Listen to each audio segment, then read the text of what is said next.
Okay, welcome, masters. You know, hope you guys are doing wonderful. I'm doing amazing this morning, and this video will be a update analysis on GBB CAD and the US CAD. I'm just gonna throw US CAD in there, as a bonus. So this right here is US CAD.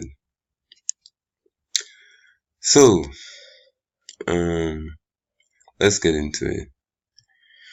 We have our demand level here, as you can see, and this level was set,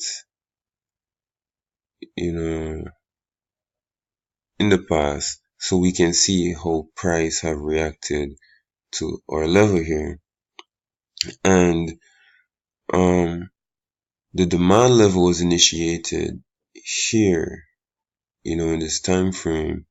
As you can see, it had a nice arrival into the area, and a very nice departure out of that demand level, and created supply here, which pushed price back into the demand zone. And then, as expected, price leaves the demand zone and now is creating supply. So, what is happening right now? It's possible for price to come back into the demand zone here, and if it leaves the demand zone here and breaks through coming down, then the overall momentum of the market have changed. Things are changed. More sellers are coming into the market than buyers on a broader perspective that will push price down lower. But if it leaves the demand zone, then we can look for further upside, because demand broke supply here, which tells us that demand is stronger than supply. Tells us that more buyers are in the market than sellers. And if more buyers are in the market than sellers, then price will go up.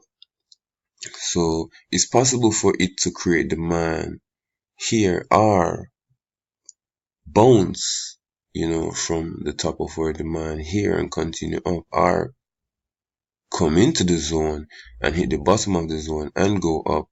And if it doesn't do that, then price will leave the demand zone to the downside, and which invalidates this structure and tells us that momentum is changing. Sellers are, coming in.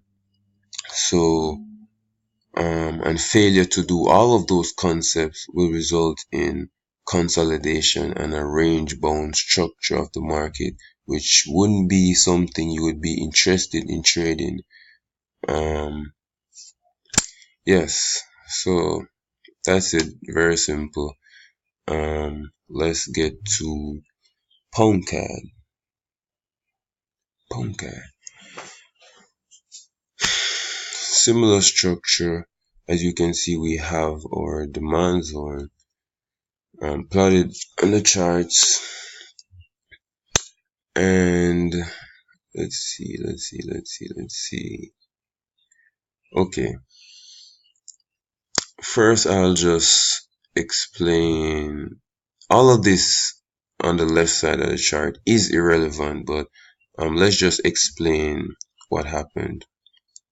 Structure created demand in this area, which pushed price up, came back to here, created another demand level in this area. As you can see, we have a area right here that it bounced right off and came back here, we had supply in this area which pushed price back down to our demand zone area. As you can see, we have the area right here.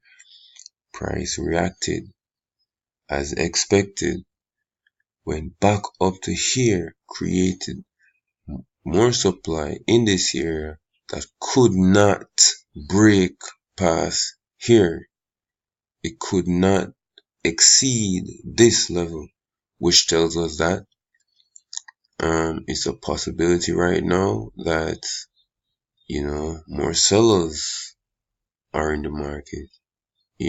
There is more supply than demand. And what happened? Whoops, price broke right through our demand zone. No problem. No problem. Boops, right to this level. Could not make its way down to this demand zone right here. Price left the area. Continue to go up. Continue to go back into our demand zone here. Let me go to a lower time frame so you guys can see. Left the demand zone, created small supply, more sellers came in, pushed price down, but that's just great for us, and how we trade, because we trade by demand and supply concept. So price came back into the demand zone and reacted to our demand zone here, left the area abruptly,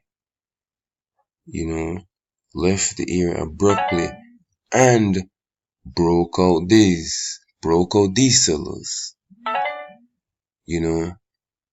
which tells us that there's a possibility that demand is greater than supply. So currently on pound CAD, we're just waiting for price to come back into our demand zone.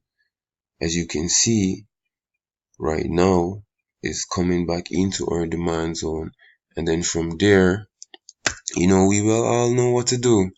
So I love you guys so much. Thank you all for watching. Join the Masters of Forex team. If you're new to trading, check out my course, Masters of Forex. And yes, I appreciate you guys so much. Take care. I'll see you all next time.